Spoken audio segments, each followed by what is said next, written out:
मेरा नाम रवि है। वो कमरे में बैठी हुई थी और उसका इंतजार कर रही थी, लेकिन वो तो कमरे के अंदर नहीं जा सकता था। वो ये नहीं जानती थी कि उसके साथ बहुत बड़ा धोखा किया गया है। जैसे ही मैं कमरे के अंदर गया, वो मुझे देखकर उछल पड़ी। फौरन मेरा आशीर्वाद लेने के लिए आगे बढ़ी। मैंने झट से उसे पकड़ लिया। ऐसा करने पर वो घबरा गई। फिर मैंने उसे अपनी बाहों में भर लिया। वो डर गई और कहने लगी कि आप ये क्या कर रहे हो, लेकिन मैंने उसकी एक न सुनी। वो जोर जोर से चीख रही थी, चिल्ला रही थी, लेकिन यहाँ उसकी मदद करने वाला कोई भी नहीं था।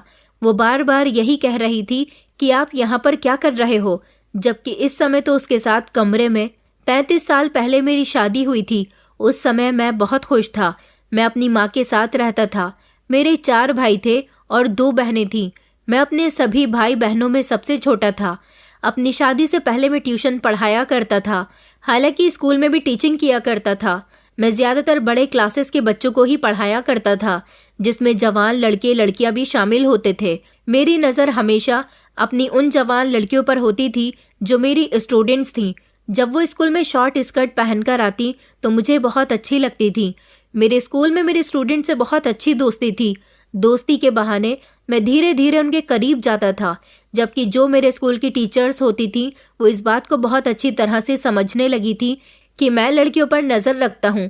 हालांकि मैं उन्हें सफाई पेश करने की कोशिश करता था कि आप लोग जैसा समझ रही हो ऐसा कुछ भी नहीं है। मैं तो अपने स्टूडेंट्स के साथ अपना बिहेवियर अच्छा रखता हूँ। फिलहाल वो लोग जैसा भी समझते, बढ़ती जवानी के साथ साथ मेरा दिल बेचैन रहने लगा था। आखिरकार मेरे सारे बड़े भाई बहनों की शादी में मेरी माँ ने बहुत समय लगाया था, जिसकी वजह से मेरी शादी की उम्र पार होने लगी थी। फिर एक दिन ऐसा हुआ जब एक एक करके मेरे सारे भाई बहन शादी से फ्री हो गए और उसके बाद घर वालों ने मेरी शादी करने का फैसला किया और फिर मेरी माँ मेरे लिए रिश्ता तलाश करने लगी थी। मेरे 4 भाई थे, उसी हिसाब से 4 भाभियाँ भी थीं और फिर उनके बच्चे भी हो गए थे। भले ही हम सब लोग एक साथ एक ही घर में रहते थे, मगर सभी भाभियों की रसोई अलग अलग थी। मेरी माँ की जिम्मेदारी सिर्फ मैं था, मगर अब मेरी पत्नी आ जाती तो भी मेरी माँ मेरे साथ ही रहती। लेकिन मेरे घर वालों ने मेरी शादी भी इतनी आसानी से नहीं करवाई थी।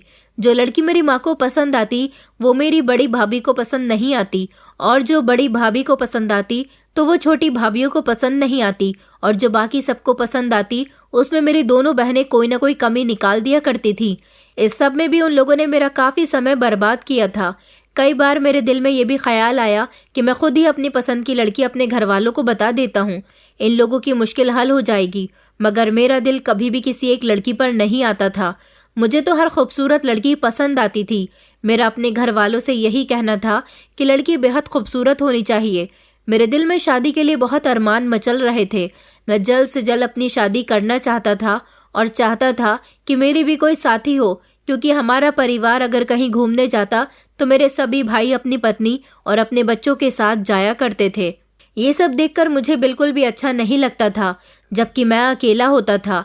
लेकिन मेरे घर वालों को अभी तक कोई लड़की पसंद नहीं आई थी।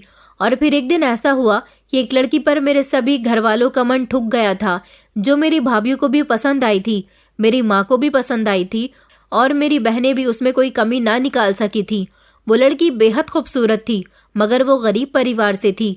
इस पर मेरी भाभीयों का कहना था कि गरीब परिवार की लड़की लेकर आओगे तो तुमसे दबकर रहेगी, मगर मैं अपनी पत्नी को दबाने वाले ख्याल भी अपने दिल में नहीं लाना चाहता था।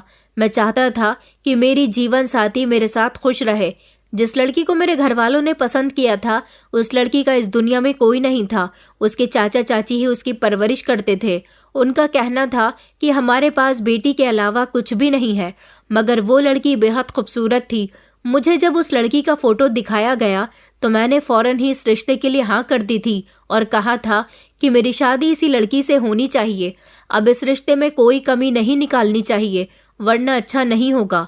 मेरी इस बात पर मेरे घर वाले खामोश हो गए थे, क्योंकि वो जानते हैं कि कमी निकालने के चक्कर में उन्होंने मेरी उम्र काफ़ी कर दी है, और फिर यहाँ से मेरा रिश्ता फाइनल कर दिया गया था।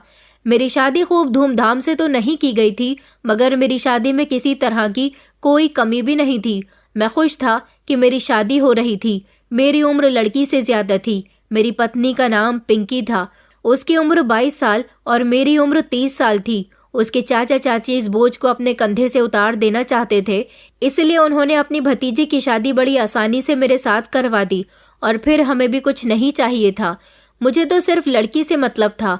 उसको देखकर मेरा दिल मचलने लगा था और मैंने सोच लिया था कि इतनी खूबसूरत लड़की से जब मेरी शादी होगी तो मेरे सारे दोस्त मुझसे जलेंगे। भले ही मेरी शादी देर से हुई है, मगर हुई तो खूबसूरत लड़की के साथ है जिसे कोई एक नज़र देखे तो बस देखता रह जाए। मैं बहुत खुश था और अपनी पत्नी से मिलने के लिए बेचैन था। मेरी पत्नी को मेरे कमरे में भेज दिया गया था। वो दुल्हन बनी बैठी थी। मैं कमरे के अंदर गया तो बहुत खुश हुआ था। मैंने जैसे ही उसका घूंघट उठाया तो वो बहुत सुंदर लग रही थी। उसके साथ मेरी जिंदगी की हसीन शुरुआत हो चुकी थी।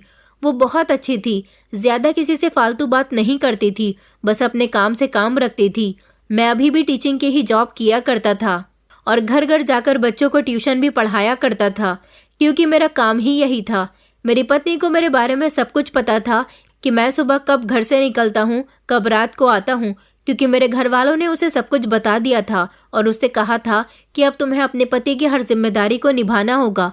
हालांकि वो हर जिम्मेदारी को बहुत अच्छे तरीके से निभा रही थी। मेरी शादी के 2 महीने बाद ही मेरी माँ की तबीयत बहुत खराब रहने लगी। न जाने माँ को क्या हो गया था। शादी के हसीन दिन जो मुझे अपनी पत्नी को घुमाने फिराने में निकालने थे, वो दिन मैंने अपनी माँ के साथ अस्पताल में गुजारे थे, क्योंकि माँ की तबीयत बहुत खराब हो गई थी। इतनी खराब कि उनको अस्पताल में भर्ती करवाया गया था। मेरी माँ के साथ रात को अस्पताल में रुकने वाला कोई नहीं होता था, इसलिए मुझे ही अपनी माँ के साथ अस्पताल में रुकना होता था। मेरे बड़े भाई चाहते तो उनमें से भी एक एक करके कोई भी अस्पताल में रुक सकता था, मगर उनका कहना था कि हमारे छोटे छोटे बच्चे हैं, तुम्हारी तो अभी शादी हुई है, तुम्हारी पत्नी घर में रह सकती है, लेकिन हम जिम्मेदार लोग हैं।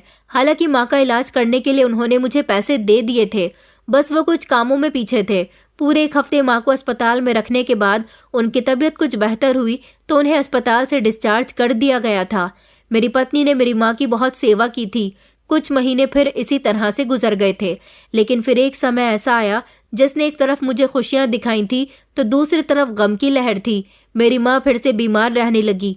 अब की बार वो इतनी बीमार हो गई थी कि डॉक्टर ने बोला था कि वो ज्यादा दिन जिंदा नहीं रह सकेंगी।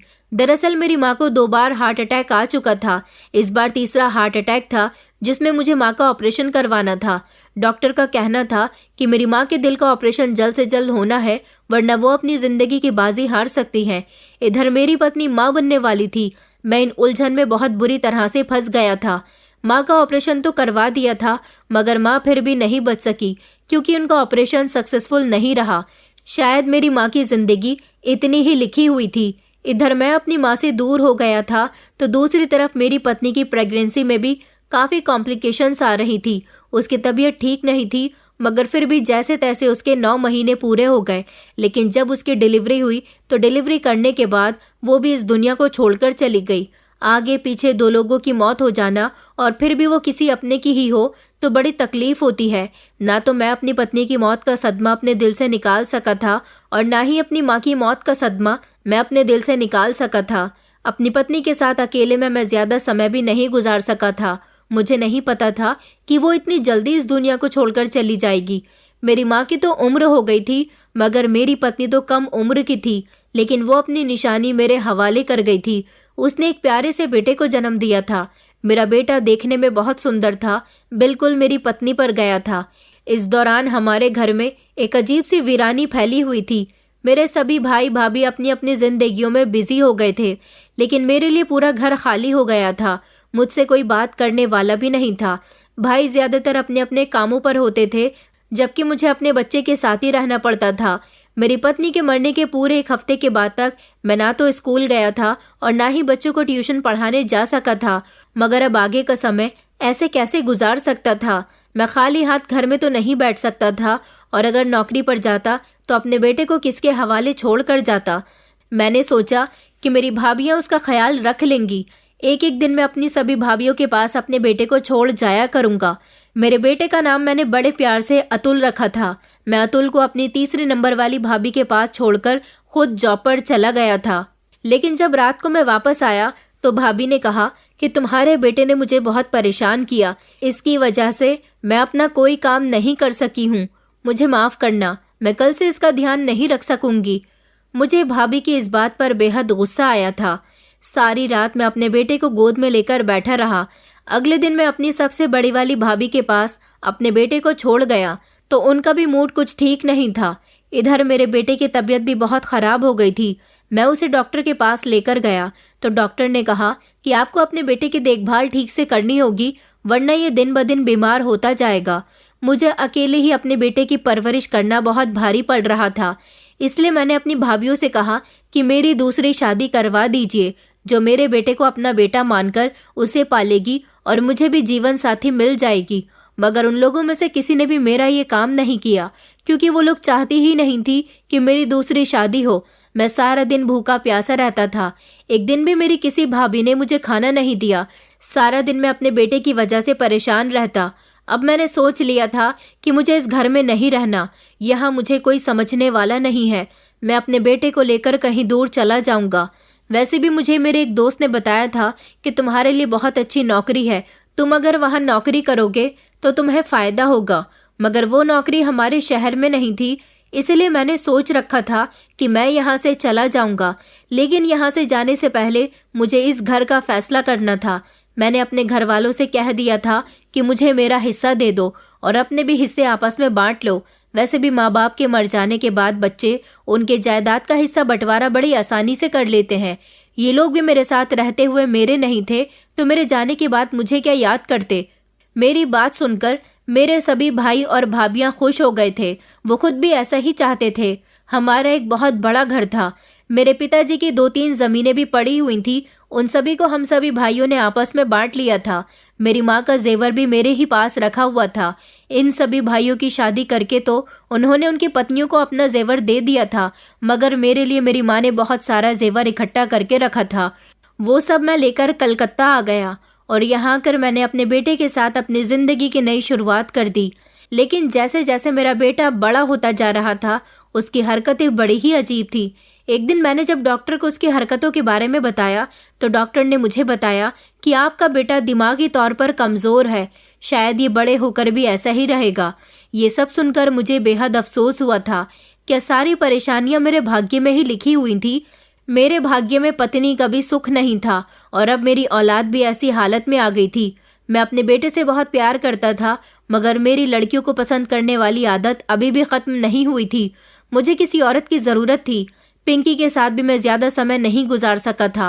वो लगभग मेरे साथ 1 साल तक ही रही थी। यहाँ कलकत्ता में मेरे 1-2 दोस्त थे जो मेरे साथ काम करते थे। यहाँ पर मुझे एक कंपनी में नौकरी मिल गई थी, जहाँ से मैं अच्छे खासे पैसे कमाया करता था। यहाँ मैंने अपना एक छोटा सा घर भी खरीद लिया था। मैंने अपने दोस्तों से कहा था कि वो मेरी शादी के लिए कोई लड़की बताएं, मगर मेरे पास बच्चा था, इसलिए मेरा रिश्ता कहीं नहीं लग सका। यहाँ तक कि मैंने भी कई लड़कियों से बात करके उन्हें प्रपोज किया था, लेकिन मेरे भाग्य में शादी होना नहीं लिखा था। वक्त धीरे धीरे इसी तरह से गुजरता जा रहा था।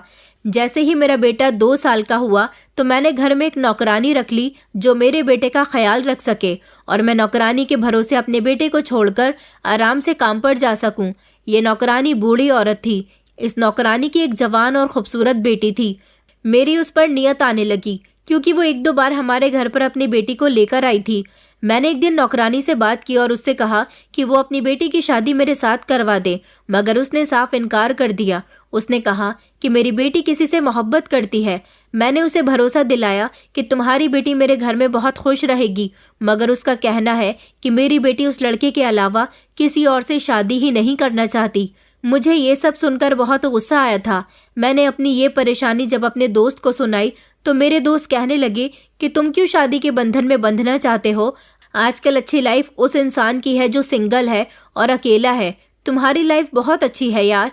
ऐसा इंसान तो अपनी जिंदगी को अपने हिसाब से जी सकता है। शादीशुदा इंसान तो अपनी पत्नी के डर से किसी गैर औरत को नजर उठाकर भी नहीं देख सकता और ना ही अपनी जिंदगी में अय्याशियां कर सकता है। मुझे अपने दोस्त की ये बात बिल्कुल ठीक लगी थी, इसीलिए मैंने अपने दिल से शादी का ख्याल तो निकाल दिया था। एक दिन मैं अचानक ऑफिस से दोपहर के टाइम पर घर आ गया। मैंने देखा कि मेरा बेटा सोया हुआ था। घर में मुझे नौकरानी सविता कहीं भी नजर नहीं आ रही थी। मैं किचन की तरफ गया तो देखा कि उसकी खूबसूरत बेटी मोहिनी किचन में खड़ी हुई बर्तन धो रही थी। मैंने उससे कहा कि तुम यहाँ पर क्या कर रही हो और सविता मासी कहाँ है? तो वो कहने लगी कि मालिक, अचानक मेरी माँ की तबीयत खराब हो गई। उन्होंने मुझे फ़ोन कर दिया था, इसलिए मैं यहाँ पर आ गई और उनको मैंने आराम करने के लिए घर भेज दिया। उसकी ये बात सुनकर मेरे दिमाग में अचानक एक बात आई थी। वो बात गलत थी, मगर मैं क्या करता। उस समय उसको अपने घर में अकेला देखकर मैंने मौके का फ़ायदा उठाना बेहतर समझा। सबसे पहले मैं किचन से बाहर निकला और मैंने घर का मेन दरवाज़ा अंदर से अच्छी तरह से बंद कर लिया और फिर उसके बाद मैं किचन में जाकर मोहिनी के साथ ज़बरदस्ती करने लगा। मोहिनी इस तरह बहुत घबरा गई। वो कहने लगी कि साहब, आप ये क्या कर रहे हो? मगर मैंने उसकी एक न सुनी। मैं उसे खचेड़ता हुआ अपने साथ कमरे में लेकर चला गया। वो ज़ोर ज़ोर से चीख रही थी। मैंने उसके मुंह पर उसका ही दुपट्टा बांध दिया, जिससे उसकी आवाज़ दबकर रह गई। और फिर उसके साथ मैंने वो किया जो मुझे नहीं करना चाहिए था। वो बिलख बिलख कर रो रही थी क्योंकि मैं उसकी इज्जत खराब कर चुका था। थोड़ी देर के बाद मैंने उसका मुंह खोल दिया। वो ज़ोर ज़ोर से रोने लगी और कहने लगी कि आपने मेरे साथ अच्छा नहीं किया, आपने मेरी मजबूरी का फ़ायदा उठाया। अगले महीने मेरी शादी है, मैं सबको ये चीख चीख कर बता दूंगी कि आपने मेरे साथ गलत किया है, फिर सब आपको गलत समझेंगे। मैंने उससे कहा कि अगर तुमने ऐसा करने की कोशिश भी की तो तुम्हारी शादीशुदा ज़िंदगी ख़राब हो जाएगी। वैसे भी तुम अपनी पसंद के लड़के के साथ शादी करने जा रही हो।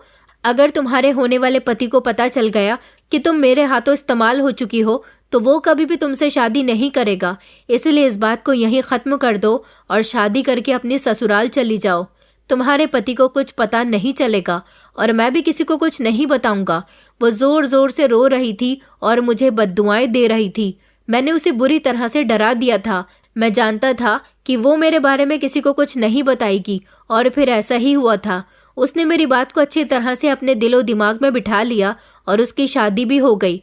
मुझे मोहिनी के साथ ये सब करके बहुत अच्छा लगा था। मोहिनी की माँ अभी भी हमारे घर में नौकरी कर रही थी। उसकी बेटी उस दिन के बाद कभी दोबारा मेरे घर नहीं आई। एक दिन मैंने सविता मासी को भी नौकरी से निकाल दिया था और फिर दूसरी नौकरानी रख ली। धीरे धीरे वक्त इसी तरह से गुजरता जा रहा था और फिर देखते ही देखते वक्त इतने आगे बढ़ गया कि मेरा बेटा जवान हो गया। मगर मेरे बेटे की दिमागी हालत ठीक ना हो सकी, जबकि मैंने उसका बहुत इलाज करवाया। डॉक्टर का कहना था कि ये जन्म से ही दिमाग से बहुत कमज़ोर है, ये हमेशा ऐसा ही रहेगा। मेरा बेटा एक तरह से पागल था। वो पागलों जैसी अजीब अजीब हरकतें करता था। कुछ एबनॉर्मल बच्चे होते हैं जो इसी तरह की हरकतें करते हैं। मेरा बेटा भी एबनॉर्मल था। यही वजह थी कि उसका कोई इलाज नहीं था। लाख इलाज करवाने के बावजूद भी वो ठीक नहीं हो सकता था। अब मेरा बेटा 19 साल का हो चुका था। इतने सालों में कभी मेरे भाई भाभी या मेरी बहनों ने मुझसे कभी मिलने की कोशिश नहीं की और ना मैं कभी पलटकर दोबारा अपने शहर गया। मेरी जिंदगी सिर्फ काम काज में ही गुजर रही थी। मेरा बेटा खूबसूरत था, मगर उसकी किस्मत बहुत ख़राब थी। मेरी तरह वो भी अपनी शादीशुदा जिंदगी का सुख नहीं देख सकता था। मुझे इस बात का बेहद अफसोस था। मैं हमेशा यही सोचता रहता था कि मेरा बेटा भी मेरी तरह अकेले ज़िंदगी गुजारेगा, लेकिन मैं अपने बेटे की शादी करवाना चाहता था। मैंने सोच लिया था कि मेरे पास पैसों की तो कोई कमी नहीं थी। मैंने जितना कमाया था उसे खर्च करने वाला मेरे अलावा कोई भी नहीं था। मेरे घर में अभी तक न जाने कितनी नौकरानियां काम करने आती जाती रहती थी। कई बार तो मैंने भी कोशिश की थी कि मेरी शादी हो जाए, लेकिन अब मेरा बेटा जवान हो गया था और मेरी उम्र भी काफ़ी हो गई थी। इतनी कोशिश के बावजूद भी मेरी शादी तो कहीं से कहीं तक नहीं हुई। तो अब मुझे अपने बेटे की शादी की सूझ रही थी, लेकिन मेरे पागल बेटे से शादी कौन करता। मैंने एक दिन अपने एक दोस्त से उसकी बेटी का हाथ मांग लिया, मगर मेरा दोस्त ये बात बहुत अच्छे से जानता था कि मेरा बेटा एबनॉर्मल है। उसने इस रिश्ते से फौरन ही इनकार कर दिया। मुझे ये बात बिल्कुल भी अच्छी नहीं लगी थी। एक वक्त ऐसा था जब मेरी भी शादी नहीं हो रही थी और मेरी शादी हुई तो मैं शादीशुदा जिंदगी का सुख नहीं देख सका और अब मेरे बेटे की जिंदगी में भी इसी तरह की परेशानियां आ रही थी। मैं अपने बेटे से बहुत प्यार करता था, इसलिए कुछ भी करके उसकी शादी करवाना चाहता था। मैंने कई लोगों से अपने बेटे के बारे में बात की हुई थी कि अगर कोई अच्छी लड़की हो तो मुझे ज़रूर बताना। मैं एक दिन अपने ऑफिस में बैठा हुआ काम कर रहा था जब अचानक हमारे ऑफिस का एक चपरासी मेरे पास आया और वो मुझे बहुत परेशान नज़र आ रहा था। उसने कहा कि सर, मुझे आपसे मदद की ज़रूरत है। मैंने कहा कि हाँ बताओ, तुम्हें आखिर क्या मदद चाहिए। तो वो कहने लगा कि अगले महीने मेरी बेटी की शादी है, कुछ पैसों का बंदोबस्त करना है। मैंने कंपनी से लोन लेने की काफ़ी कोशिश की है, मगर मुझे लोन नहीं मिल सका। इसलिए मुझे कुछ पैसों की ज़रूरत है। आप मुझे वो दे दीजिए। मैं अपने हर महीने की सैलरी से आपको पैसे कटवा दिया करूँगा। मैंने उसे पैसे दे दिए थे, लेकिन कुछ दिनों के बाद वो मुझे फिर से परेशान नजर आया तो मैंने उसकी परेशानी की वजह पूछी। उसने बताया कि मेरी बेटी की जिस लड़के के साथ शादी होने वाली थी वहां से उसका रिश्ता खत्म हो गया। सुना है कि लड़का किसी और लड़की से मोहब्बत करता है। सर, मैं आपके पैसे आपको अगले महीने वापस लौटा दूंगा। मैं अपनी बेटी की वजह से बहुत टेंशन में हूँ।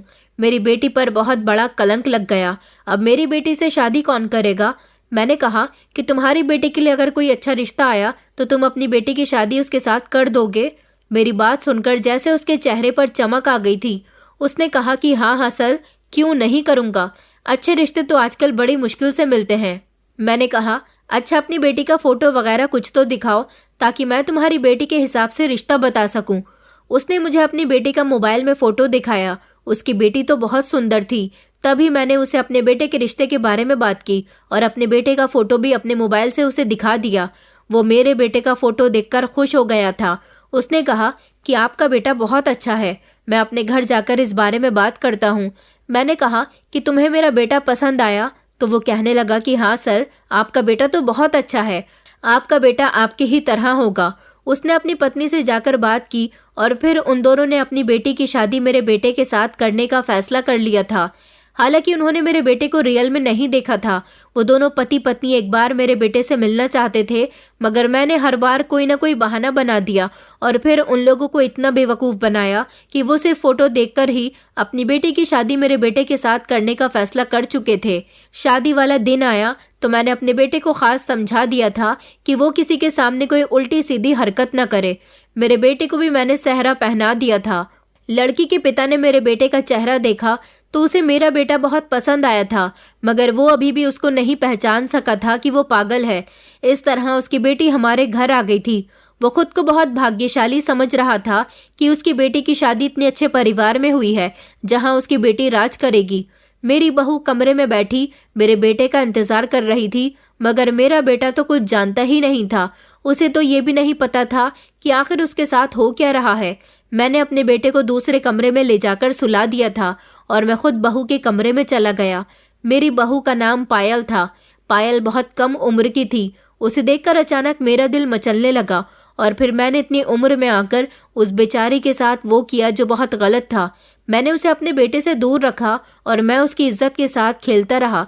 उसे नहीं पता था कि उसके और उसके घर वालों के साथ कितना बड़ा धोखा किया गया है। मैंने उसको कमरे में बंद रखना शुरू कर दिया था ताकि वो यहाँ से निकलकर भाग न जाए और किसी को मेरी सच्चाई न बता दे। मैं कई दिनों तक उसके साथ गलत संबंध बनाता रहा। हर रात उसका इस्तेमाल करता रहा और वो हर रात रोती रही। उसे जिंदा रखने के लिए मैं उसे खाना दिया करता था, मगर उसे कभी बाहर नहीं जाने देता था। एक बार उसके पिता हमारे घर अपनी बेटी से मिलने के लिए आया था, लेकिन मैंने उससे कह दिया कि दोनों पति पत्नी कहीं घूमने के लिए गए हुए हैं। वो खुशी खुशी वहां से चला गया था, मगर उसके दिल को सुकून नहीं आ रहा था कि उसकी बेटी यहाँ खुश भी है या नहीं। उसे इस बात की तसल्ली दिलाने के लिए एक बार मैंने उसकी बात फोन पर करवा दी। मैंने उसकी बेटी को डरा धमका दिया था और उससे कहा था कि अपने पिता से खामोशी से बात करे और उसे बताए कि वो अपने पति के साथ बहुत खुश है और अगर उसने थोड़ी भी होशियारी करने की कोशिश की तो अच्छा नहीं होगा। मैंने उसकी गर्दन पर चाकू रख दिया था, इसलिए वो खामोशी से अपने पिता से बात करती रही, लेकिन मैं अभी भी हर रात उसका इस्तेमाल करता था और धीरे धीरे उसे ये बात भी पता चल गई कि उसकी शादी मेरे पागल बेटे के साथ हुई है। एक रात ना जाने वो किस तरह से वहां से भाग गई। सुबह के समय जब मैं उसके कमरे में गया तो उसे कमरे में ना पाकर दंग रह गया था। मुझे डर था कि वो पुलिस को लेकर यहाँ पर ना आ जाए। अगर मेरे बारे में उसने सारी सच्चाई बता दी तो मैं किसी मुसीबत में फंस सकता हूँ। मैंने जल्दी से वो घर छोड़ने का फैसला किया। मेरा एक दोस्त था जो काफी समय से मुझसे मेरा घर मांग रहा था। मैंने सोच लिया था कि मैं अपना घर उसे बेच दूंगा। फिलहाल तो मैं अपने घर से सारे पैसे, अपना थोड़ा सा जरूरी सामान और अतुल को लेकर वहां से भाग निकला था, बल्कि इतनी दूर आ गया था कि मुझे कोई ढूंढ भी नहीं सके। मैंने अपना नंबर भी चेंज कर दिया था और इस अनजान शहर में आकर मैंने दूसरा किराए का घर ले लिया था और अब मैं यहाँ रहने लगा था। मैं नहीं जानता था कि वो लड़की मेरे घर से भागकर कहाँ गई, मगर फिर भी मुझे सतर्क रहना था। मैं एक तरह से साइको हो गया था और मुझे खूबसूरत औरतों की आदत हो गई थी। अब मैंने इस दूसरे शहर आकर अपनी पहचान बदल ली और यहाँ पर भी मैंने एक परिवार को इस तरह से बेवकूफ़ बनाया कि उन्होंने अपनी बेटी की शादी मेरे पागल बेटे के साथ करवा दी। और फिर मैं अपनी इस बहू के साथ भी वही सब कुछ करने लगा जो उस चपरासी की बेटी के साथ किया करता था। मेरे कलकत्ता में रहने वाले एक दोस्त को मैंने अपने घर बेच दिया था। उसने मुझे यहाँ मुंबई आकर मेरे घर की वो रकम भी दे दी थी, मगर वो हैरान था कि मैं इस तरह खामोशी से अपना घर बार छोड़कर यहाँ मुंबई में आकर क्यों रहने लगा हूँ। वो मेरा बहुत जिगरी दोस्त था, उसका नाम संकेत था, इसलिए मैंने उसे अपने बारे में सब कुछ बता दिया। मेरी बात सुनकर उसे हैरानी तो बहुत हुई थी, मगर वो भी एक मर्द था और औरत के मामले में अच्छे से अच्छे मर्द की नीयत खराब होने में देर नहीं लगती। मेरा दोस्त कहने लगा कि मैं तुम्हारा ये राज किसी को नहीं बताऊंगा, मगर अब की बार तुमने अपने बेटे की शादी जिस लड़की के साथ करवाई है उसके साथ मैं भी वो सब कुछ करना चाहता हूँ जो तुम कर चुके हो। मैंने कहा कि ठीक है, मुझे इस सब में कोई दिक्कत नहीं थी। मेरा बेटा तो ज्यादातर अपने कमरे में ही पड़ा रहता था, वो तो दवाइयों के सहारे ही जी रहा था। अब उसकी तबीयत ठीक नहीं रहती थी। मैं उसकी तरफ से परेशान तो रहता था, लेकिन मैं अपनी आदत से भी मजबूर था। मैं एक तरह का दरिंदा बन चुका था जो लड़कियों की इज्जत के साथ हैवानियत को अंजाम देता था। लड़की की सिर्फ माँ थी जो बेचारी बहुत गरीब और लाचार औरत थी। मैंने इसकी शादी अपने बेटे के साथ करवाकर एक तरह से उस पर उपकार किया था। अब मैं कहीं नौकरी तो नहीं कर रहा था, मगर मैंने कुछ दिन इस लड़की का इस्तेमाल करने के बाद उसे अपने दोस्त संकेत को बेच दिया था। वो इस लड़की को लेकर कलकत्ता चला गया। उसने भी इसे कुछ दिन तक इस्तेमाल किया और उसने भी उसे आगे किसी और के हाथ बेच दिया। संकेत अब मेरे प्लान में शामिल हो चुका था। वो एक तरह से मेरा पार्टनर था। अब इसी तरह मैं एक जगह से दूसरी जगह शिफ्ट होता रहता और वहां ऐसे लोगों को बेवकूफ़ बनाता जो आसानी से अपनी बेटियों की शादी मेरे बेटे के साथ करवा देते। मैं उनकी बेटियों की इज्जत के साथ खिलवाड़ करता, उनको कैद करके रखता और जब उन लड़कियों से मेरा दिल भर जाता तो मैं उन्हें अपने दोस्त को बेच देता था। मेरा दोस्त ज्यादा रकम में उन्हें आगे बेच दिया करता था। इसी तरह से मेरा बिजनेस चल रहा था और मेरी हवस भी पूरी हो रही थी। हम दोनों दोस्तों को इस काम में बहुत प्रॉफिट हो रहा था। कभी मैं किसी शहर जाता तो कभी किसी शहर। अच्छी बात ये थी कि अभी तक मैं पकड़ा नहीं गया था। कोई लड़की ऐसी नहीं थी जो मेरे चंगुल से भाग चुकी हो। जो लड़की मैं अपने दोस्त को बेच भी देता तो उस जगह से मैं अपना नामो निशान मिटा देता था। मैं उस शहर को ही छोड़ देता और फिर दूसरे शहर में पहचान बदलकर रहने लगता था। इस काम में पूरे 5 साल गुजारने के बाद जब मैं दिल्ली जैसे शहर में आया तो यहाँ भी मैंने किराए का एक मकान लिया। मैं और संकेत ज्यादातर एक दूसरे से मिलकर ही बात किया करते थे।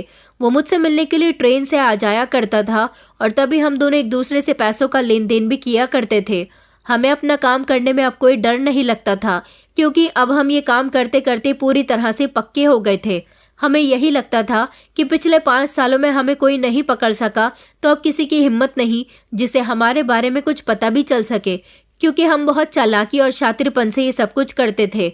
अब की बार दिल्ली में भी मैंने किराए का फ्लैट लिया। अब मुझे यहाँ भी अपने किसी शिकार की तलाश करनी थी। एक दिन मेरी मुलाकात यहाँ एक बूढ़ी औरत से हुई। उसे पैसों की मदद चाहिए थी। मुझे लगा कि इस औरत की जरूर कोई ना कोई बेटी होगी। अगर मैं इसकी पैसों से मदद कर दूं तो शायद ये मुझे अपनी बेटी या फिर किसी और लड़की के बारे में जरूर बताएगी। इस औरत ने मुझसे पैसे तो ले लिए। इसका कहना था कि इसे अपने बेटे का इलाज करवाना है। मैंने इसे लगभग 5,000 रुपए दिए थे। मैंने कहा था कि तुम्हें तो अपने बेटे के इलाज के लिए और भी पैसों की जरूरत पड़ेगी, क्योंकि तुमने बताया कि तुम्हारा पति भी नहीं है और एक ही बेटा है, वो भी बीमार पड़ा हुआ है। अगर मैं तुम्हें नौकरी दूं तो तुम हर महीने मुझसे पैसे ले सकती हो। वो कहने लगी कि हाँ साहब, मैं कहीं भी नौकरी करने के लिए तैयार हूँ, बताओ कहाँ करनी है। मैंने कहा कि आपको मेरे घर में नौकरी करनी होगी, नौकरानियों वाला सारा काम करना होगा। दरअसल मैं ज्यादातर अपने घर से बाहर रहता हूँ, घर में बस मेरा बेटा होता है। वो मेरे घर में नौकरी करने के लिए राजी हो गई थी। नौकरी करने के दौरान ही मैं उससे किसी न किसी लड़की की इन्फॉर्मेशन हासिल कर सकता था, क्योंकि दिल्ली शहर मेरे लिए नया था और जब भी मैं किसी नए शहर में जाता था तो थोड़ा कंफ्यूज होता था। मेरे दिल में घबराहट होती थी, इसलिए मुझे कोई ना कोई तरीका अपनाकर लड़कियों के बारे में इन्फॉर्मेशन मिल जाती थी। ये औरत मेरे घर में काम करने आने लगी थी। जैसा कि उसने बताया था कि इसकी कोई बेटी नहीं है, मगर इसके आसपास ये इसकी रिश्तेदारी में तो कोई लड़की होगी ही ना। मैंने इससे बातों ही बातों में इस बारे में पूछने की कोशिश की। एक दिन संकेत मुझसे मेरे घर मिलने के लिए आया। उसने मुझसे लड़की के बारे में पूछा, मगर अभी तक मुझे यहाँ पर कोई लड़की नहीं मिली थी। मैंने अपनी नौकरानी से कहा था कि आपकी हड्डियों में अब इतनी जान नहीं है कि आप काम कर सको। आप अपनी जगह यहाँ पर किसी जवान लड़की को भी तो काम के लिए ला सकती हो। तब उसने बताया था कि कोई ऐसी जवान लड़की नहीं है जो उसकी जगह यहाँ काम पर आ जाए।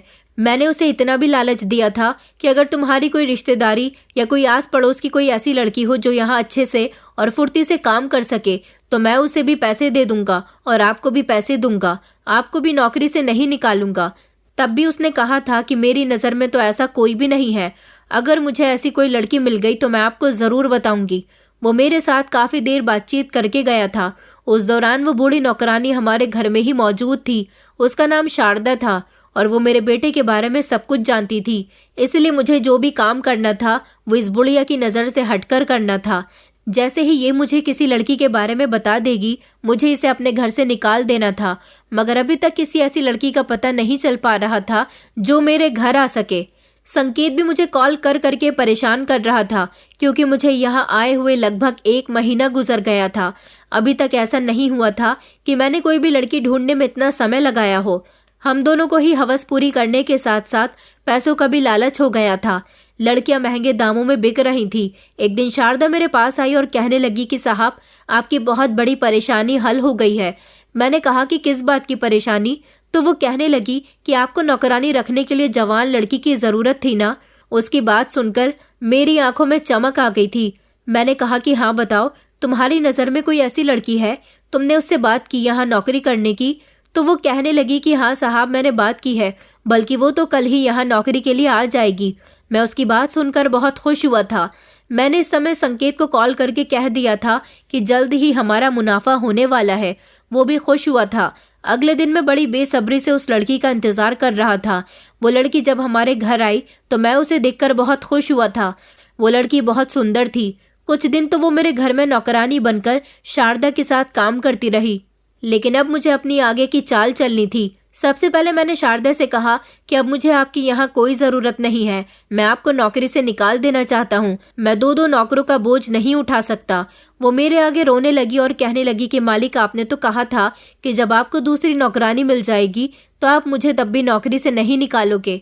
मैंने कहा कि मुझे अच्छी तरह से याद है, मगर मैं क्या करूँ? अच्छा, मैं आपके बेटे का इलाज करवाता रहूँगा। आपको परेशान होने की ज़रूरत नहीं है और आपको हर महीने पैसे भी भेजता रहूँगा। मैंने उससे ये बात कही तो उसे तसल्ली हो गई थी। मैंने कहा कि मुझे अच्छा नहीं लगता कि मेरे घर में मेरी माँ समान बूढ़ी औरत काम करती है। शारदा कहने लगी, मगर साहब काजल भी आपके घर ज्यादा दिन काम नहीं कर सकेगी क्योंकि काजल के माता पिता उसके लिए रिश्ता देख रहे हैं। जब तक उसका रिश्ता नहीं मिल जाता तब तक वो आपके यहाँ काम कर रही है। उसकी बात सुनकर मेरे चेहरे पर मुस्कुराहट आ गई थी। मुझे बहुत खुशी हुई थी। मैंने शारदा से कहा कि ठीक है, तो तुम यहाँ काम कर सकती हो। मैंने शारदा को इसीलिए यहाँ पर कुछ दिन और रहने की मोहलत दी थी क्योंकि वही थी जो मेरे बेटे की शादी काजल के साथ करवा सकती थी। उसका नाम काजल था और वो मेरे घर का काम बहुत अच्छे से संभाल रही थी। एक दिन मैंने शारदा से कहा कि मैं काजल को अपने घर की बहू बनाना चाहता हूँ। तुम तो जानती हो कि मेरे घर में किसी चीज़ की कोई कमी नहीं है। अगर तुम्हारी कोई बेटी होती तो मैं उसे अपने घर की बहू बना लेता, मगर तुम्हारे पास तो सिर्फ एक ही बेटा है। काजल बहुत अच्छी लड़की है। मैं किसी गरीब लड़की को ही अपने घर की बहू बनाना चाहता हूँ। तुम तो मेरे बेटे के बारे में जानती हो ना, मेरा बेटा दिमाग से थोड़ा कमज़ोर है। काजल जो घर को बहुत अच्छे से संभाल सकती है वो मेरे बेटे को भी बहुत अच्छे से संभाल लेगी। तुम किसी भी तरह काजल के माता पिता से मेरे बेटे के रिश्ते के बारे में बात करो। शारदा कहने लगी कि मगर साहब काजल के घर वाले कभी भी आपके बेटे से शादी करने के लिए नहीं मानेंगे क्योंकि कहाँ आपका बेटा और कहाँ काजल। उसने कहा कि साहब मेरी बात का बुरा मत मानना, लेकिन फिर भी मैं एक बार काजल के घर वालों से बात करके देख लेती हूँ। मैंने कहा तुम्हें उन लोगों को इस शादी के लिए मनाना ही होगा। अगर वो लोग नहीं माने तो तुम उन्हें पैसों का लालच दे देना। अगर उन्होंने अपनी बेटी की शादी मेरे बेटे के साथ करवा दी तो मैं उन्हें पूरे 2 लाख रुपए दूंगा। बल्कि मुझे उनसे दहेज भी नहीं चाहिए। उनकी बेटी सारी जिंदगी मेरे घर में राज करेगी। अभी भी मेरे बेटे की तबीयत ठीक नहीं चल रही थी। उसका इलाज चल रहा था क्योंकि उसे बुखार आया था और वायरल बुखार जिसने उसे बुरी तरह से अपनी चपेट में ले लिया था। अगले दिन शारदा ने मुझे आकर एक खुशखबरी सुनाई। उसने कहा कि साहब काजल के घर वाले इस रिश्ते के लिए मान गए। पहले तो वो लोग नहीं मान रहे थे, लेकिन जब मैंने आपके कहने पर पैसों का लालच दिया तो वो लोग आसानी से मान गए। मैंने झट से खुशी खुशी शारदा को 20,000 रुपए दिए और कहा कि तुमने बहुत अच्छा काम किया। काजल के घर वालों को मैंने ये बात बता दी थी कि मेरा बेटा पागल है। पैसों की खातिर वो लोग अपनी बेटी को मेरे हाथ बेच चुके थे। उन्हें ये नहीं पता था कि उनकी बेटे की शादी भले ही मेरे बेटे के साथ हो रही है, मगर उसका इस्तेमाल सिर्फ मैं ही करूंगा। मैंने शारदा को 1 हफ्ते की छुट्टी पर भेज दिया था और काजल के घर वालों को भी 2 लाख रुपए दे दिए थे। शादी की रात जैसे ही वो कमरे में दुल्हन बनी बैठी थी, उसे लगता था कि वो मेरे बेटे का इंतजार कर रही थी, मगर वो नहीं जानती थी कि उसके साथ कितना बड़ा धोखा किया गया है। मैं जैसे ही कमरे के अंदर गया तो मैंने उसका घूंघट उठाया। वो मुझे सामने देखकर चौंक गई। मैंने उसे अपनी बाहों में भर लिया। वो जोर जोर से चीखने लगी। मैं उसके साथ जबरदस्ती कर रहा था। वो बार बार कह रही थी कि मुझे छोड़ दो, ये तुम क्या कर रहे हो, मगर मैं उसकी कोई बात नहीं सुन रहा था। उसकी आवाज़ घर से बाहर न जाए इसलिए मैंने उसके मुंह को दबोचा और उसके दुपट्टे से उसका मुंह बांधने की कोशिश करने लगा था। इतनी ही देर में अचानक धड़ाम से कमरे का दरवाज़ा टूटा और कमरे के अंदर कुछ लोग आए। उन्होंने जैसे ही कमरे की लाइट जलाई और मुझे काजल के साथ जबरदस्ती करते हुए देखा तो मुझे जकड़ लिया। वो लोग कोई और नहीं बल्कि पुलिस थी और पुलिस को देखकर मेरे हाथ पैर कांप उठे थे। मुझे तो यकीन ही नहीं हो रहा था कि पुलिस यहाँ तक कैसे पहुँच गई। उसी समय काजल ने अपना रोना धोना बंद किया। उसने अपने आंसू साफ किए और वो पुलिस वालों के पास जाकर खड़ी हो गई। इतनी ही देर में शारदा भी घर के अंदर आ गई थी। मैं बार बार पुलिस वालों से कह रहा था कि मैं इस लड़की के साथ कुछ गलत नहीं कर रहा था। ये मेरे साथ गलत करने की कोशिश कर रही थी। इसकी शादी तो मेरे बेटे के साथ हुई है, ये मेरी बहू है। तभी काजल मेरे करीब आई और उसने मेरे मुंह पर एक जोरदार थप्पड़ मार दिया। काजल कहने लगी कि तुम्हें शर्म नहीं आती झूठ बोलते हुए, आखिर कब तक और कितना झूठ बोलोगे।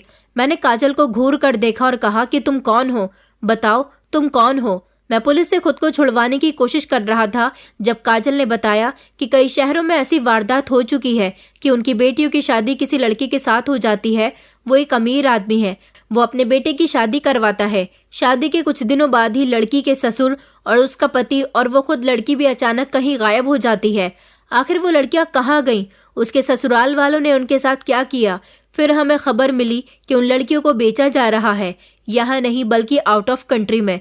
इस काम में कौन कौन शामिल है ये बात अभी तक किसी को नहीं पता चल रही थी, क्योंकि वो इंसान हर बार अपनी पहचान बदलकर कहीं भी जाता था, इसीलिए लोग उसे पहचान नहीं पाते थे।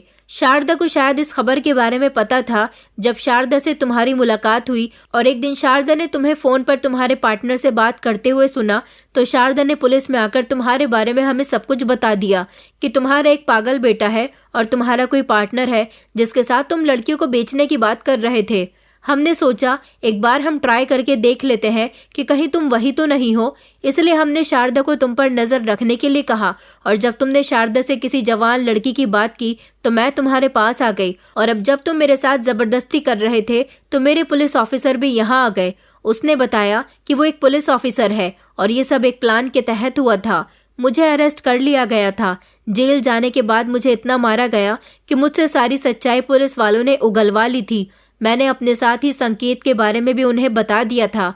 आज तक मुझे ये नहीं पता चला था कि संकेत लड़कियों को विदेश में सप्लाई करता है। मैं तो इतना ही जानता था कि जिस तरह मैं उसे लड़कियां बेच देता हूँ, इसी तरह वो भी किसी दोस्त को लड़कियां बेच देता होगा। मुझे तो सिर्फ पैसों से मतलब था, इसलिए मैंने कभी कुछ जानने की कोशिश नहीं की। संकेत को भी कलकत्ता से अरेस्ट कर लिया गया था।